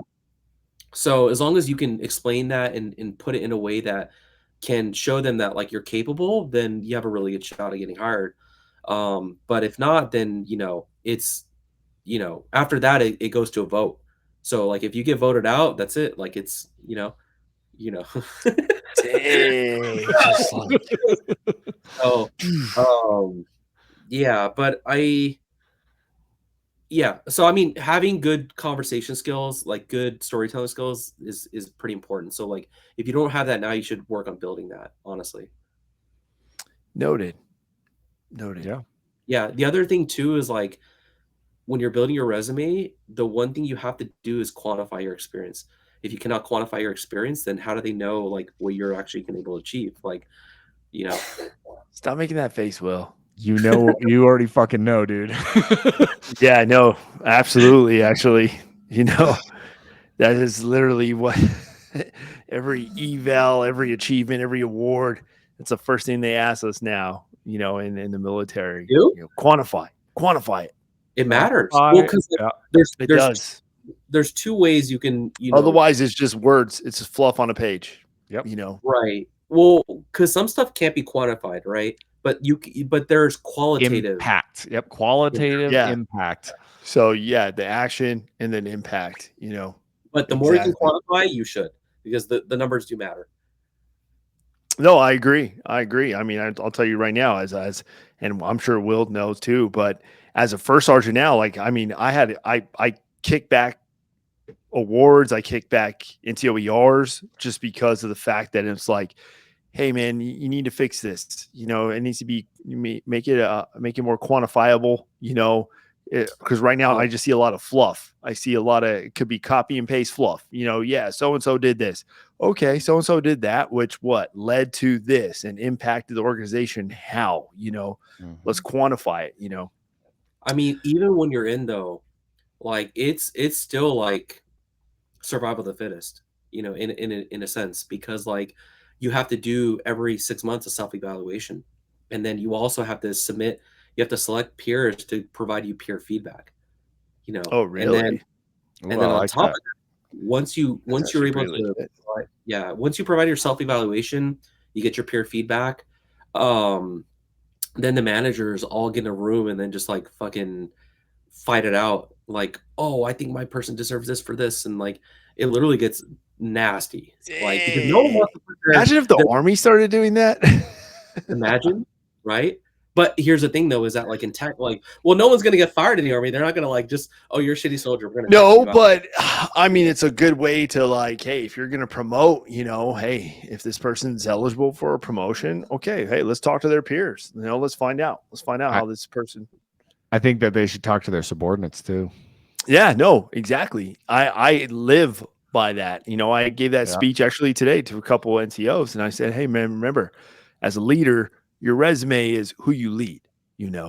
Their successes are your successes. Their failures are your failures. That is your resume. Is who you lead, who you're in charge of. So you don't hold them back. Don't. I mean, if there's training coming up, hey, you want them to go to that. You want them to achieve it. You want to encourage them. Go to this board. Go accomplish this, because all those achievements, that's going to be on you. That's going to be reflective as you as a leader. That's quantifiable impact, right? I put 3 soldiers to the board. I had 5 soldiers go through this training. I had this. Yeah, exactly. That is how you quantify it. Mm-hmm. Exactly. Exactly. Yeah. But yeah, that's the journey, like, yeah, I mean, I even have like some of the reminders on my desk, like, let me see here. Like before I went to the Army, I worked at Disney, got this whole little patch here from one of the jackets I ripped off. And then what else? You already saw my first ID patch. And then once I got hired at the company, got a pin. Dang. And then so I got to ask you, man. I mean, I got to ask you. Ooh, the big logo. So I got to ask you. I'm going to ask you. Well, one of the questions I'm going to ask you is, would you say a lot of what you learned, in being in the Army and being in the military, did that kind of set you up in a way, or do you look back and be like, I mean, did it kind of build a foundational, so your approach now and your execution and everything that you do apply now in these organizations, has that helped you at all in a way? And with that, right, like, you can learn as much from an absolute dumpster fire shitbag of a leader as you can from a phenomenal one. Like you can learn that's not right. Like, so, I mean, did those lessons translate as you moved on? Hard to say. Like, I guess the discipline aspect is what helped me a lot, right? Really drilling down. I mean, even just learning about being perseverant, it helped me a lot. But it's just hard. I mean, I put in a ton of effort. I guess like when I went into like learning all these different skills, like I just went it all in. I just said, we're doing it. Like we're gonna do this. Like we have no other choice. Like in the military, and I just put in maximum effort. And then like even when shit got hard and like, most people would give up, because like when I was at Google in that one project, there were 8 other people that joined with me. I was the only one that stayed. Everyone else gave up because they couldn't handle it. They couldn't figure it out. It was too hard, too complicated. But I was too stubborn to give up. And I just kept going at it and like learning and like asking questions, simple questions, getting like sort of berated, like, why are you asking stupid questions? I'm like, oh, I don't know. I have to ask a question. Like I have to understand it some way. So like I didn't really ever let it knocked me down to the point where of giving up because I already knew giving up is not an option. So that really is what forced me to build the skills I needed to then continue to grow and grow. And then as I got better and better and more confident, then that's when I started really to shine. Even that confidence you build in the military is like, you don't forget that, and especially Mhm. when you build it, like, it just, I would say that's what carried over for me. As far as the leadership aspect, like things I learned, like I'm sorry to disappoint y'all, but like I already had not the best leadership. So like I wish I had like a fuzzy warm thing to say about leadership. But um, it's just, yeah, But I you're think leading, like you have a team underneath you at this point, right? Like you, or at least you have subordinates underneath you, right? No, like so you are a solo killer. That is awesome. But yeah, I will tell. I mean, I've had a lot of mentors tell me, the Army, regardless of, you do one contract, you do two contracts, you do three, you do a career. The Army, just being in the Army though, the one thing is the Army is in the business of one war, but when you get out, it mass produces leaders, you know. And it's usually the basic fundamental principles that a lot in the civilian sector, you really kind of got to be selective about, or not everybody has, but the basics as far as being what it means to be at the right place, the right time. Like you mentioned before, the perseverance of knowing that, hey, here's the mission, here's the task at hand, and here's a purpose. I'm not just going to give up. We got to figure out a way around this. We can't give up. Like this is the mission. And those kind of principles, if you think about it, they're foundationally embedded on us just at basic training. That's what they mold you and break you out of that civilian concept. And here's where you got to be. Here's what uniform you got to have. And here's what you got to have for this task or for this mission, and make sure you have it, because if you don't, your whole platoon's going to pay, and those principles, I mean, they're embedded on us, whether you just do one contract, even as a soldier, maybe you get out as a specialist, but you're going to always have that embedded on you, and you're going to have a whole different approach now, and I yeah, believe strongly that's why veterans are very profitable in the community, in the civilian community, when it comes to hiring, because employers know, wow, you understand that, you did your time in the military, so you know what it means to accomplish those basic tasks. we're committed, we're loyal, right? But Yeah. also too, like we don't back down very easily when we're faced with any sort of adversity, right? Whether it's like complication, um, like things are going really shitty in a project, but like at least within my peers, the people I work with, like if there's one thing the military taught me is you learn through pain, you know. Um I mean, yeah. so I tend to kind of approach the same like mentality when it comes to teaching. But like I don't it's not like I sit there and say do push-ups, right? While solving this one really complicated problem.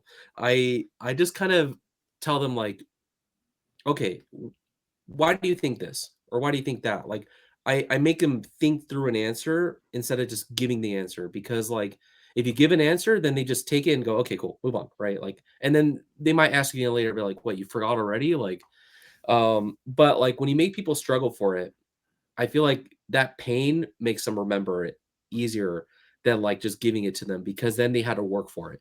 Um, and like that's just the way I like to teach people in general. It doesn't work for everyone.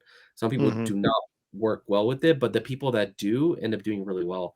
And like I have a few of my peers where like they've been able to grow a lot through that kind of like teaching style, even though it's painful. But like I know they appreciate it because they end up retaining more and like end up building that knowledge a bit more. Mhm. So I'll continue to do that until like I guess I get in trouble or bad peer feedback. Bad peer feedback. Now, do you get to select those peers? Do you get to be True. like, hey, Yeah. okay, I was gonna say at least you get to do that. There's not just a random email or something sent to all these peers. It's like, hey, let me put this person on my list, put this person on my list. Let me put Will. Hey, Will, in 2 You days you're gonna get an email. you have to be I'll strategic though buy you about lunch. Give me kudos. that wouldn't work. You would actually hurt yourself more by doing that. You have to be strategic about who you pick. So people that actually can speak about your work and what you contributed rather than sure. hey friend. Then your buddies, yeah. Oh, Yeah, that makes sense. Yeah, it does. It does.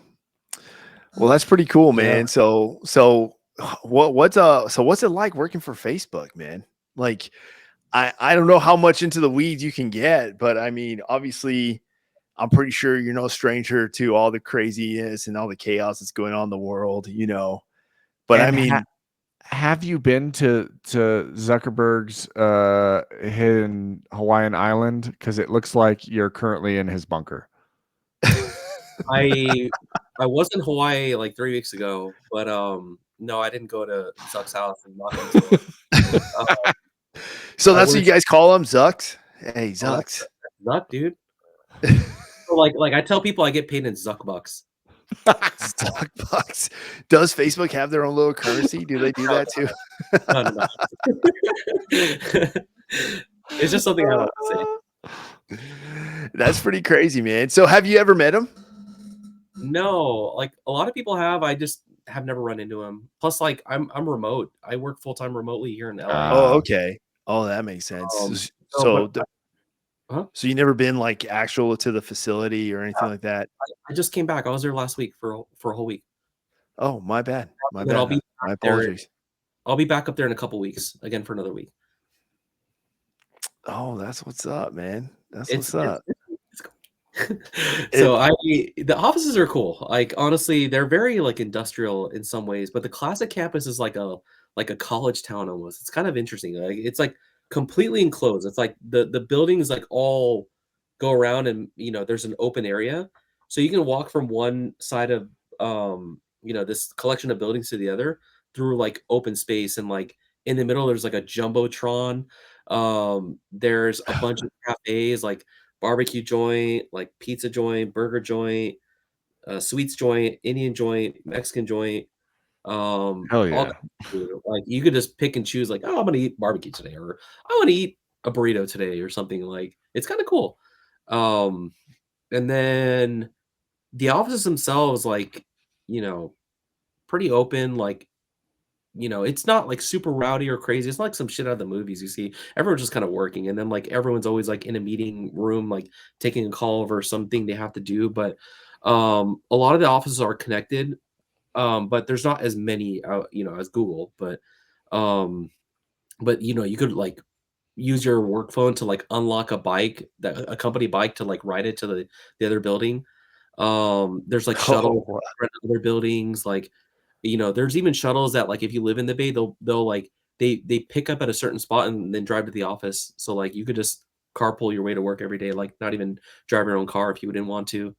Um, and then yeah, but like when I'm in the office, I mean, I'm mostly just meeting with like engineers or like other coworkers, or like I'll take meetings, because like I work on quite a bit of different projects, but like all the stuff ooh, I can you tell us about any of the projects or no? To a degree.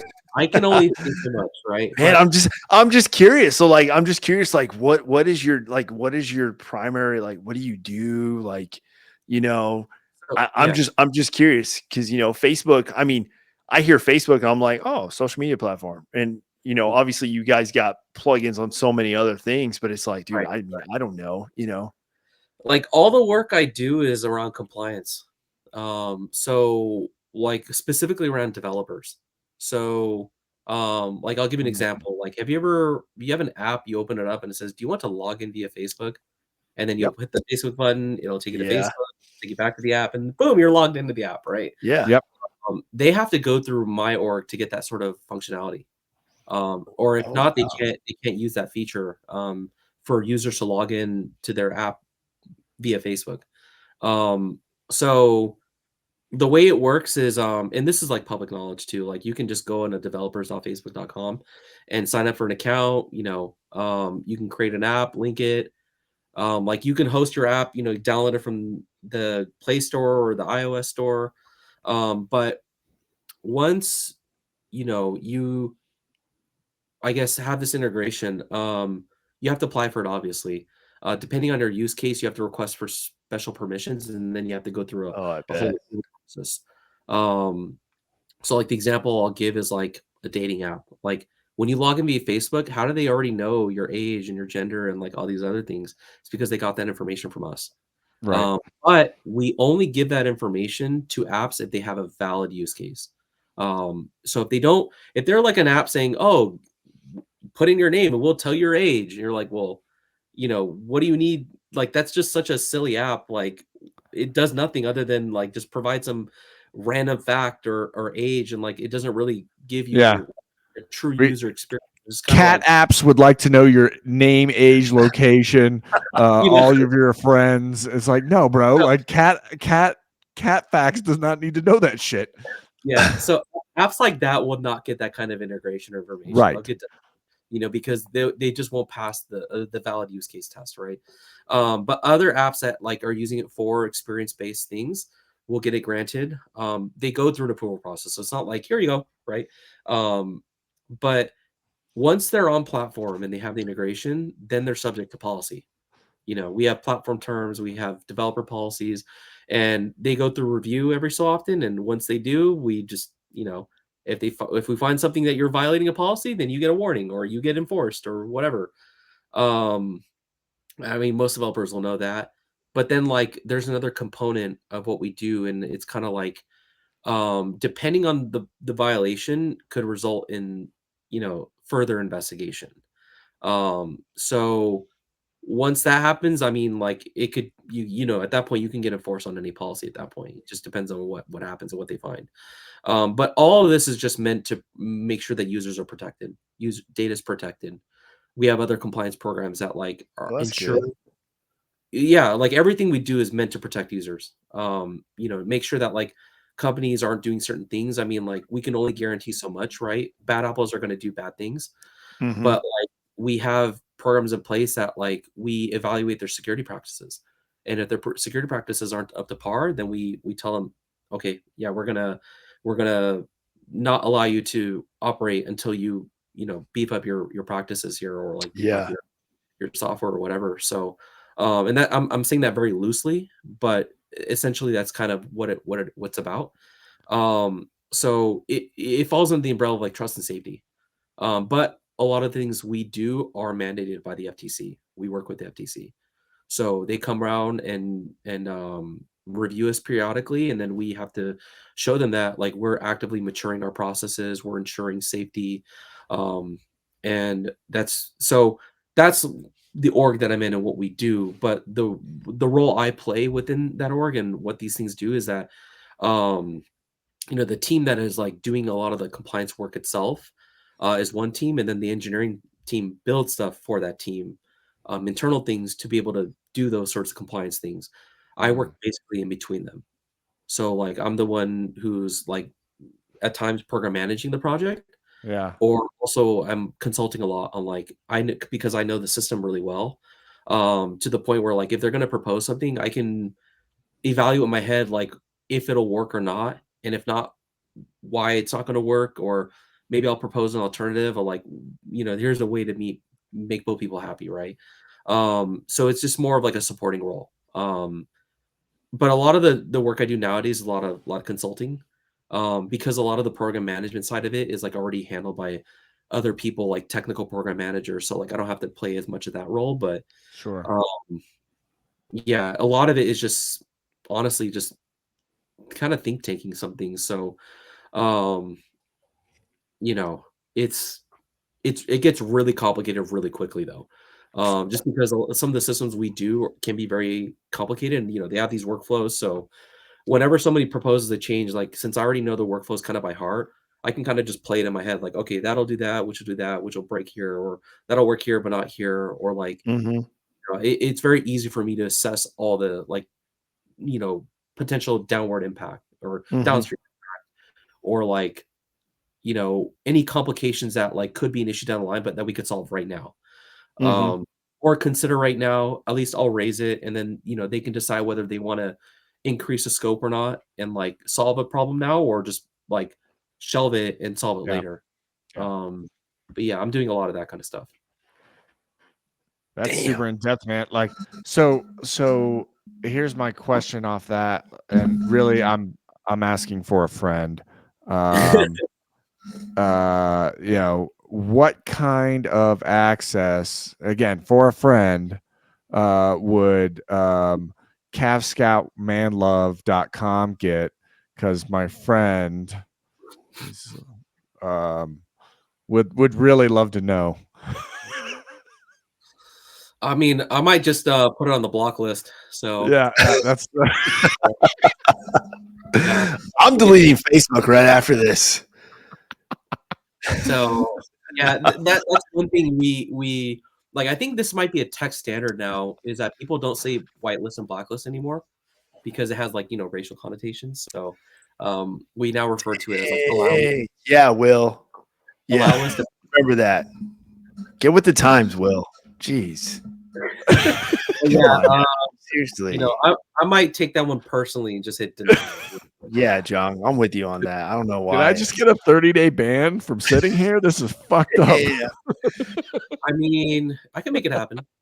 No, I bet you can, dude. I bet you can, man. It's crazy. It's crazy. I mean, yeah. So I mean, we live, obviously, man. I mean, so we obviously right now we're in, times are very emotional, I would say, and you hear, honestly, it's like, it's weird now because maybe, I don't know, just you can go up to a random person, just on the street, and it's like the moment if you tell them like, oh, I work for Google or I work for Facebook, it's like automatically they're like looked at like, oh, those are like the bad guys, those are the villains, they're on the villains team. Like they just look they're because, I mean, you hear, I mean, I'm just gonna be transparent, man. And I mean, this is comfort and chaos, so sometimes we have uncomfortable conversations, but it's I mean, you see what's going on in the world, and I mean, and you see all these CEOs, yours included, who are in the news, and they're reflective of their organizations, and that's where people automatically start labeling individuals, and I mean, I'm just curious from a boots on ground assessment. I mean, would you say it's, or even can you? I don't even know if you can, but I mean, is that something that it is kind of looked upon, or they you're peered out, or in a way, let's just put it this way, could anybody walk around the Facebook campus wearing a Make America Great Again hat? Are they going to be looked at differently? Oh, they would. Yeah.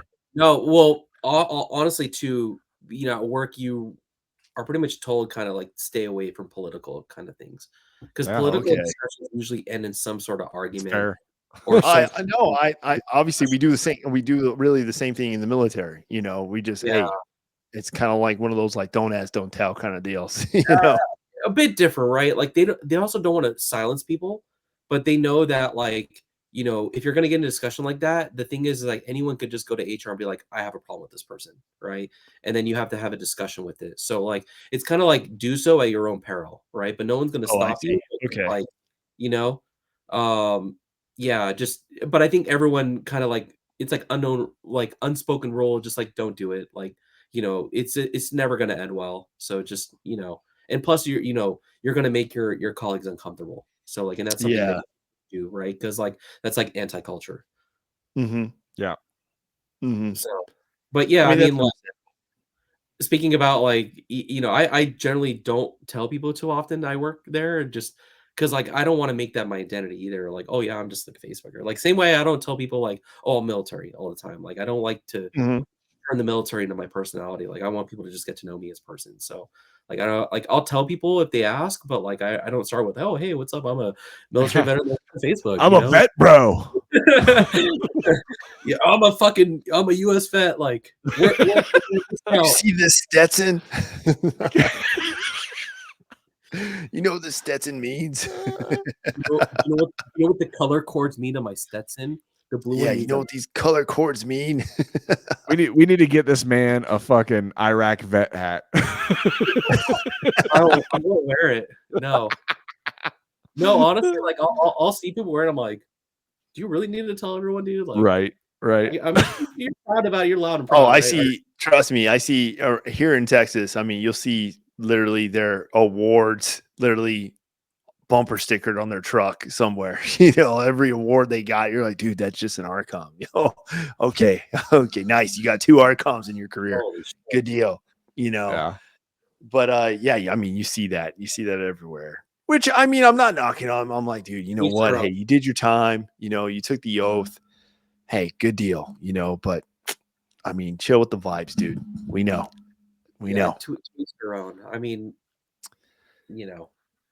Now, I'll ask you this, man. Like, so obviously, like you said before, like you don't really like to tell people you work at Facebook, but you're gonna know when whoever watches this. But oh yeah, I mean, dude.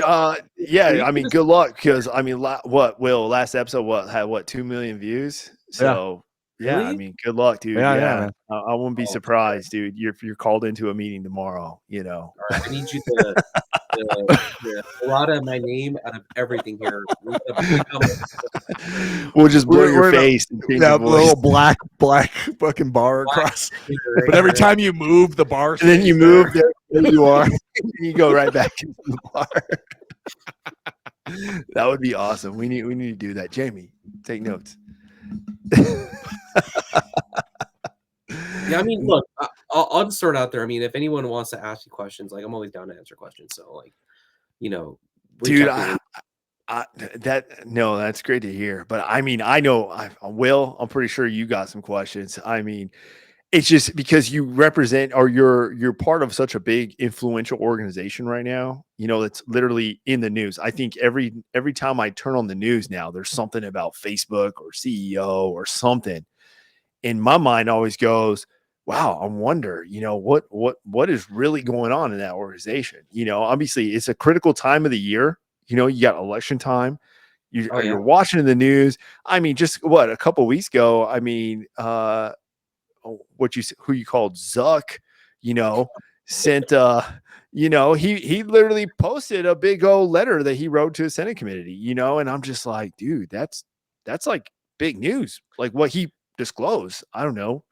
And so I've always just been curious, like, wow, damn, I wonder how this affects or what's going on. Cause I mean, just being in the military, you just know there's being in the military, if a big decision is made and you're seeing it in the news, well, obviously we're getting emails, Yeah. And I'm curious, like, what does that, from the inside look like? Is it like, yeah, cool story, bro. Like, whatever. Like, I'm going back to fucking work. Like, this is yeah, noise exactly. And chatter. Like, I mean, when you're in the service, you see some shit like that, and you're like, bro, like that's over there. Like, doesn't affect. Like, I'm going back to work. Like, I'm going back to work. Me, like, or is it an open discussion there? Is it like, are you guys having a meeting? Hey, we gotta have a meeting about this.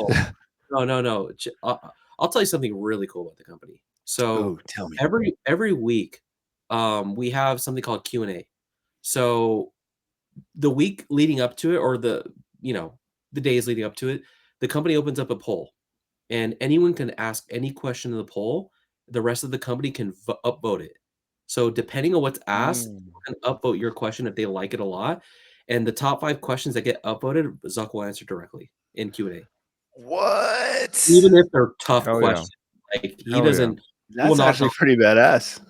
Yeah, I like that. Sometimes they'll, like, when it's live. I mean, in the pandemic, it was purely like over, BC, but like now that we're like out of pandemic mode, it's back to like live QA where Zuck will be there at a certain building at Facebook, and then sometimes they'll take audience questions. And I'm telling you, he will not dodge any question. So that's one thing I respect about him. Like I know at Google, cool. like, I don't know how different it is now, but at the time I heard it was like very softball-y, but like, yeah. Zuck, how do you like your coffee? But like Zuck don't give a damn. Like, he'll answer every question. I'm like, dude, that's mad respect. Like, I don't know a lot of leaders that will like answer hard questions. Yeah, no, that's awesome. Yeah. Like, if I could, I would buy him chicken nuggets at McDonald's because, like, I heard he likes I don't think you got to buy him anything, dude, to be real with you. I mean, let's just be real. Yeah, like like, I mean, let's be real. I don't think you got to buy him anything. No, but I heard he likes chicken nuggets. But What? there's an internal group called Zucker Burns, and like people would just post like memes like about Zuck, and like he'll look at them too, and they'll laugh at them sometimes. That's fucking funny. Like, That's really funny. Yeah, it's funny. People will put some funny memes in there sometimes. Wasn't he gonna fight Elon? Yeah, whatever happened to that? No, like he was doing jujitsu and shit. He was gonna like him and Elon were gonna fucking box in the octagon. I don't know. I need you to upvote that question, man. Yeah, bring that question. Like, I'm sure he will. I'm pretty sure he's down. I just don't think Elon's down. Even Elon's putting up that like, yeah, I'll fucking fight you, but I don't think he's actually gonna do it. And like, I think Zuck would whoop his ass because like I don't know if you've seen Zuck lately, but that dude's ripped. Yeah, you could tell dude's been working out, but yeah, it's cool when you can fucking with like UFC fighters. Yeah, it's cool when you can like, hey, like fly in fucking Randy Couture this week because I want to fucking train with them. Like, I'm sure Elon could get there too, but like, yeah, he doesn't look like it right now. No, Elon's too busy fucking trying to win the space race. He's trying to land on Mars. He's putting out a lot of stuff about Mars here. So in the next 24 months, so he's got to get to work. Yeah, no, that's actually pretty crazy, man. That's actually pretty cool. I'm very, I mean, I will definitely say, man, to see like obviously you don't hear too many people, especially soldiers, and veterans who have a story like yours, who are where you are today. Like that's actually, I mean, that's a huge accomplishment, and I hope you definitely take some time, to just kind of look back and be like, wow, look how far you've made it and all that you've achieved, Yeah, that's because that is a remarkable story. Like it really is, Appreciate that. I mean, like, the first year or two was like, it was kind of rough because it was like imposter syndrome to the max. Like, I'm like, how the fuck did I even get here? Like, oh my God, like this is crazy. Even,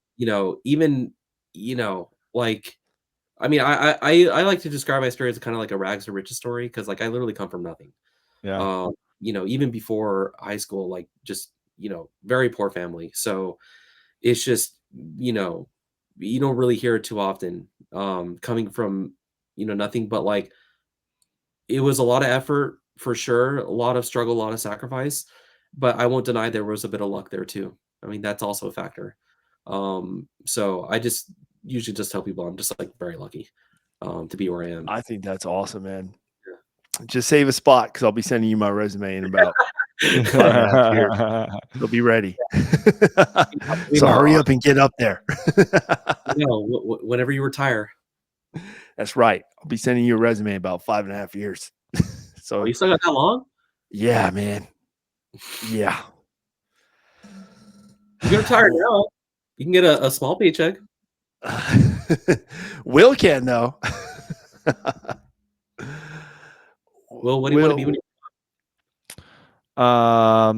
A guy sitting in Colorado and doing these amazing podcasts and talking to amazing people like you. And thank you for your service, man. Like, I tell people that all the time. Like, hey, man, whether it's 4 years or 20 plus, right? Like you signed up, you put your ass on the line, and right, like you obviously worked your fucking tail off. When you talk about, yeah, man, I got my degree while I was in, and then right, like. I knocked out that piece and then was able to transition into, a very prestigious college and get an amazing degree and work at some of the top fucking, multi-billion, trillion, whatever dollar companies at this point.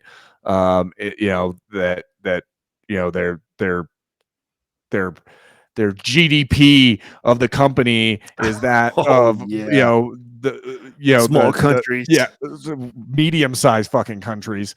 And I mean, it's phenomenal, right? To hear that story. And thank you, man. Thank you for coming on and thank you for fucking sharing with us. And you're a great dude, man. Great, fine American. And whatever it is, like if you could fucking unban me, that'd be great. Hell yeah. I'll think about it.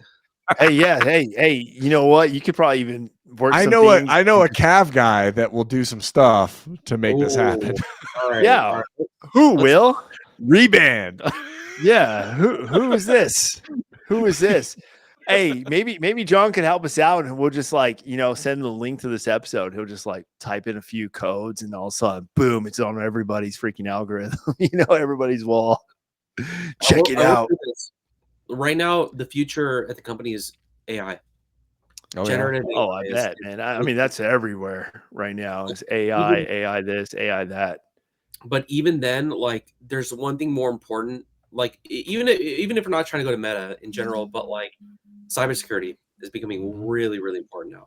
So, like, that field is going to continue to grow and be in such high demand because, like, as like AI is getting smarter, it's gonna like be able to beat certain things down the line. I think so. So, like, it just becomes even more important to be in cybersecurity. AKA Skynet. Skynet is real, right? I'm just saying. I'm just saying. I'm just saying. Now, before we go, man, before we end it, I did see Meta was releasing. Maybe you probably even got these as a prototype, just somewhere laying around in that bunker of yours. But they got some special glasses they're coming out with soon. I saw those. I was reading up on those today. They're not released yet, but they. What? Oh, I watched So tell us about these glasses, man. They actually look pretty legit. What do they do? Dude, like, okay, they're different than the Meta Ray-Ban sunglasses, right? Those are really cool too. But like when they were showcasing them today during the Meta Connect, they were saying that like it could do some crazy stuff like hologram projection type stuff. Like, I forget if it was this one or the Ray-Ban ones, but it can do like live translation, which is pretty. That's kind of what I was reading up on that too, and I was like, so Will, I don't know, Will, have you checked up on these yet? Because no, I've used kind of similar stuff right from the Google catalog, including Forward, where you could do the. Like if I remember right, like Google was some of the first ones where you could do it, where you could hold the phone up and it would run a live translation over foreign text, or you can talk back and forth using the translate stuff. But I mean, to be able to have it on your face, right, and it not look like you're wearing like those fucking dorky ass Apple fucking ski goggles. Fuck you, Apple.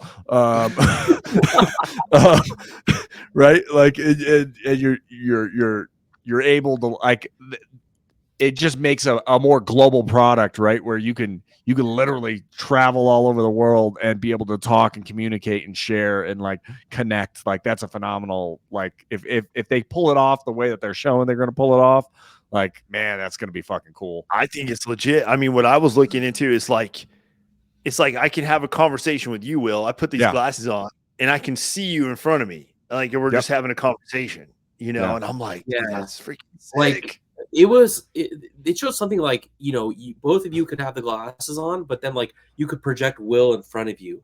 Kind of to him like that, which is like insane. Like, so freaking cool. Like, I read this earlier at work and somebody posted the comment. I was like, dude, this is so like true. Slap him and stuff. Be like, hey, what's up, dude? I'm slapping you right now. I will force choke the fuck out of you from. I forgot who said this, but it feels like almost like Meta's having like an iPhone moment right now. Where it's like, this is like brand new tech. Like, this is the future, and it's like really exciting. Obviously I wasn't in any of like the, got to test it or anything, or even knew about the project. Like, I knew about the Quest Pro.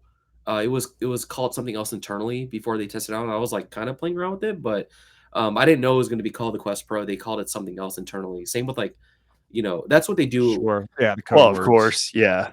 They code word it, and then like it gets called something else once they release it. But yeah, I'm really excited for that one. Like, even then, all the stuff we're doing right now is like really, really exciting.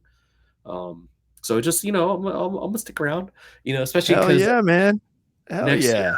Next year I have just so you know, if you guys are ever looking for testers, and you want us to do little reviews and stuff, you got us right here. Will and I. We will be boots on ground testers. No diddly squat. Hey, if I can use it, I guarantee anybody in America can use it. If it's that user friendly, and if they get a positive thumbs up review from me, I'm like, dude, you guys are gonna love this. Straight up, no bullshit review here. I hate to break it, but most things are internal. Damn it. So we call it dog fooding. Hey, if you need us to sign some NDAs, we'll do that too. I mean, we keep secrets for a living too. Yeah, but it'd be pretty cool. Real quick, man. This is the last question. Then we're going to do our outro. We'll get out of here. Is anybody walking around with pagers over there? You heard the microwave. I want to make sure no one's walking around Facebook with pagers. That would be a concern. Or maybe you guys should start looking into that. Pagers? No. Yeah, dude. Hey, you might have to go back and look back at a couple episodes. Episode before last. No, but like, I mean, there's like little bots you can kind of like conjure up, and like one of the ones I like to use when like I need to get a hold of somebody and like they're not answering their pings is like I'll type in a command and it'll message their personal phone and it says Yosio needs you in workplace right now. It's like not on your work phone, it'll message your personal phone as long as you have like FB like Messenger enabled on it. Like, yeah, I can get a hold of people. Or I'll tell you one. I'll tell you about this one. I don't think this is like a huge, like I'm gonna get in trouble for saying this one, but like I also have something called banana phone. A banana phone. Yes, I'm not joking. Like it's called banana phone, and what it is it's basically kind of like the red telephone on the president's desk, where you can like if there's like a big emergency, like something broke hardcore that needs to get fixed immediately, you can conjure up banana phone and like type the person in and it'll do everything. It'll like email them, it'll video call them, it'll like do everything to get their attention. Like, yeah, it's like a super powerful tool, but it's like really disruptive. Like it's basically like get your ass over here right now. You are needed because something is like life or death broke, or like, it's basically like I said, red telephone on the president's desk. What? But no pagers from an Israeli dude from the there's not an Israeli salesman selling pagers to you guys. I would be concerned if there was. Have y'all been watching The Wire? Have you been watching the news, man? Just watching the news. Have you been watching the news, dude? Hey, go back to episode before this. No. I think I know what you're talking about. Wasn't it that like they basically put a bunch of explosives in pagers and then like a bunch of people got killed? The pagers were exploding. Crazy shit. We're talking in one day, at one moment. It's like it's like somebody put something out to your banana phone, and then all of a sudden, 1,500 pagers around the country just exploding. I'm honestly really concerned for what's escalating. Like, it's not de-escalating; it's just getting worse and worse. Like, this is going to be an all war. Oh yeah, it's. I'm pretty sure U.S. troops are going to get deployed at some point. Like they are right now. Yeah, if not already. Yeah, it's already happening. Because we're already happening. World police. America. F yeah. Fuck yeah. Yeah, man.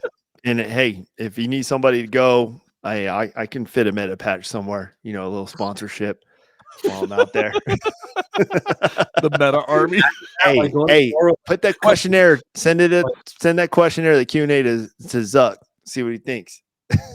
What is this, like fucking NASCAR? You fucking have all the sponsors on your jacket. I think the army should. Hey, if they need to elevate some funding, build up some recruiting efforts.